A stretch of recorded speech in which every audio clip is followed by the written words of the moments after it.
Hey everybody, welcome to the garden. I hope you're having a great day. Shout out to the lemon and lime lovers and everybody in between. It's time for the market recap. Okay, so let's start off with the news because today was big news today. We had the FOMC, we had the rate statement come out, we had the actual interest rate decision come out, and then we had Jerome Powell's press conference come out as well. So starting off with the FOMC, the rate decision, they came out as within expectations, which was a 75 basis point raise. Most analysts were predicting 75 basis points. There were very few out there that were talking about 50, but anyone who was talking about 50 was erring on the side that would most likely happen in December if it was going to happen at all. And then from the statement they released, it was pretty much the same statement we've gotten over, pretty much the whole year. So every month for 11 months, we've gotten around the same statement with very few changes, if at all. But this one did have a significant change. There were, in addition to the last paragraph, there were two sentences added on. And essentially, in layman's terms, what those sentences said was the Fed will hold the current policy, which is to, attack inflation by raising rates and trying to hit the target of a 2% inflation rate.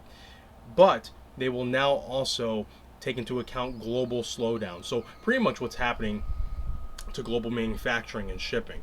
So they're and also the global workforce. So now they're essentially saying we're going to be paying attention to the news and the ripple effects that that our raising does, and now it will start affecting their decisions, not in stopping raising rates. He made it very clear during the press conference that they want to stay the course, but they may slow down in how they raise rates from time to time, which that alone is dovish enough going forward. But in the short term, he made it very, very clear in the press conference.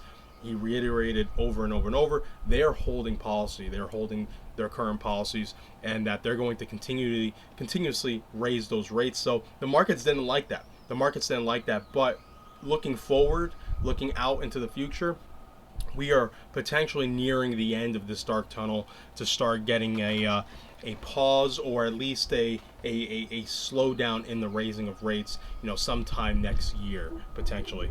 All right, so now let's hop into the charts and see what happened. So the dollar, as we were coming into the press conference, dollar was sitting right on this ascending trend line. And remember what I've said in the past recaps, this ascending trend line, it's very steep, and it will eventually break bearish. Its probability say so, but it will not break bearish if the Fed continues to hold its policy, where it's going to be aggressively raising rates. And that's exactly what we've seen. Came right to it. And as Jerome talked and reiterated that stance, it popped up, and now the markets are suffering because of it.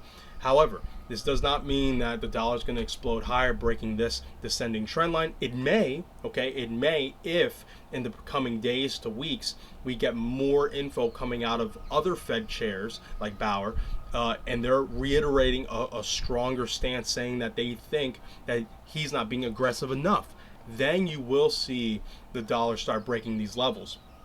If that should happen, my stance on us having a bullish Q4 will likely not happen. I personally do see a bullish Q4, so I do see a bullish December, potentially even a bullish November, so this month as we get towards the end of it. But if we do start breaking these levels, to start breaking past 114, then we're probably going to rally in the dollar for most of the winter months, if not all of them. But overall, we're still just playing this pattern. We're playing this overall structure. So watch for the dollar to potentially just float up higher, find some resistance there, come on back down. And I do believe that this rising trend line should break. It's very likely. Okay, we don't trade on guarantees, but the probabilities are high. The steeper the trend line is, the more likely it will break when tested. Okay, so it's very likely that if this level should hold up here and we come back down towards this rising trend line, we will break under the level and make our way down to the bottom end of this bullish consolidation pattern.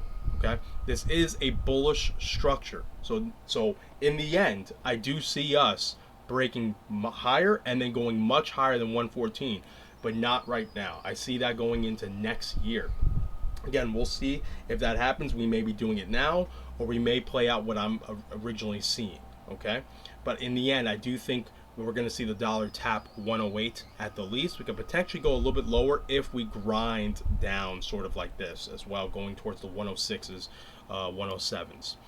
All right, so we'll continuously watch it. Just make sure you're following the recaps to keep ahead of the news here. So let's go on to the Dow. So looking at the Dow, what did I say to watch out for the Dow? We're at this trend line, and I also said in the last recap, yep, we had that close above of this descending trend line. However, it's not a confirmation of a break until you get another daily candle closing above the high of that daily candle, and we didn't get that.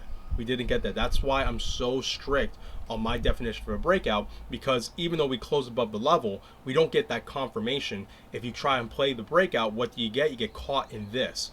And so far, we're seeing the Dow play that out. And where is it coming? Most likely to these FFGs to fill out most of, if not all of this imbalance here. Okay? I didn't draw that great, but like somewhere around here. There we go. So around this zone here. So, this is going as planned overall. I did see the Dow slowing down and then making its way back down here. That's one of the reasons why I've slowly gone into shorts over time. And I even closed one of the shorts, not too long ago, about 10-20 minutes ago. We'll go over that as well in the member side of these videos. But overall, it is playing out generally how I saw it would, and then we'll come down towards these levels. If we can hold these FFGs and coming back up, that would be somewhat bullish, because it's showing a potential change in character. Because what have we had? We've had a low, okay, and then we've had a lower low, and then potentially we have a higher low, and then the higher low could lead to a bullish break. All right, so we'll see if that's what happens, as we go forward into this month. So next is S&P. So S&P, same thing, fell off from this minor resistance, coming into this fair value gap right now, and we'll see if it actually holds. In my opinion, it probably won't. It probably will slowly make its way down close to 3,600. 3,600 will likely be a very powerful level of support. Okay, it's gonna be very difficult to break through that level. There's a lot of demand down here. Okay, should that break, then watch for this rising trend line here, which actually ends up being the top line of the fair value channel. All right, in my opinion, eventually S&P will get back down into the fair value channel and break under the high that was the COVID pivot prior to the drop of the lockdowns. Okay, so I do see that happening. Will that happen now? I don't believe so. Okay, I don't believe that's happening now. I think that happens next year, but I could be wrong, and we could be going into that move now. And if that's the case, that's okay. The SPY must pretty much take away this entire move from the COVID lockdowns. Okay. All right. So next is NASDAQ. So NASDAQ breaking down, actually breaking under this first level, okay, and then eventually it looks like it's going to make a move to come back towards these bottom wicks at about 10,800 or 10,900 to 10,850, and I'll be curious to see if it actually holds. If we have an extended move down in the Dow and S&P, we'll probably see NASDAQ coming back down towards this bottom wick. The thing is, if those levels hold on the Dow, so mainly those FFGs, wherever that is for the NASDAQ, whether that's right here or at the low of this wick here, it will hold. Okay, the NASDAQ will follow whatever the Dow does in the end. We just have to understand that the NASDAQ percentage-wise will always have an extended move, compared to the Dow and the S&P. That's just how it is. All right, and next, let's take a quick look at oil. So oil, came up towards this fair value gap, tapped it so far, found, finding some resistance here. We'll see if we can get that continuation higher. If the dollar keeps going up, so if there's more strength in the dollar, then you're going to see oil come down. Okay, you're going to see oil come down and eventually make its way back down towards 75. In my opinion, you're probably going to see oil start shooting up, going towards at least this rising trend line, if it can actually fill out this fair value gap. If it can't, then again, watch for it to come lower, and potentially, if it wants to start doing a bullish consolidation, it'll hold 84.48. Because again, what is it doing? Low, higher low, and if it holds this level and decisively holds it, you make another higher low, and you start making a flaggish structure. Okay, So again, watch for oil to potentially break up higher. And sorry if you can hear my dog barking. He's going nuts because there's a truck outside. All right, next is gold. So let's take a quick look at gold, failing off that descending trend line, and coming back towards this level here, this low wick. And again, with how today may close, which it looks like it has about 2 hours, a little over 2 hours, closes like this. Watch for that breakdown to again challenge this double bottom, these two bottom wicks. I am not really convinced gold has any upside until this trend line is broken. This descending trend line is broken. We need to see that break before we see any extended move up for gold. Anything prior to that is just looking at a sucker's rally, in my opinion. Next is silver. So silver came into the fair value gap, at least the lower one. Both the wicks from yesterday and today, were able to go all the way through, but could not actually fill it via closure.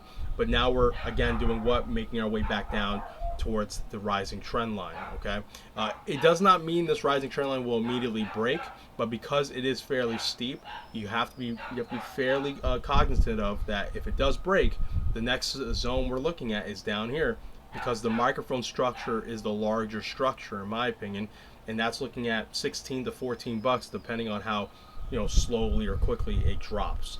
So be very careful. If we come back towards this rising trend line and then we lose it as support, we're going to be coming down towards this level around here. Okay, and last but not least is Bitcoin. So let's see what Bitcoin is doing post Jerome Powell speaking. Okay, so Bitcoin, again, coming off this larger liquidity zone, the fair value gap here, and making its way slowly back under 20,000 to potentially fill out this lower FFG. I'll be very curious to see if this is enough to hold it and that it can make that higher low and then potentially try and challenge this imbalance again. But as we can see, the Powell press conference took a lot of steam away to the upside, and we're likely going to see it veer down. But that's okay if the way we come down is fairly bullish. All right, because what we want to see, like I mentioned in the last recap, is a bullish retracement. Okay, and the bullish retracement can be just a bullish retracement and then holds the level, or we have a bullish consolidation that grinds into the fair value gap and holds the actual zone, and then eventually gets enough fuel to break bullish. So all's not lost just because we're going down. That's okay, guys.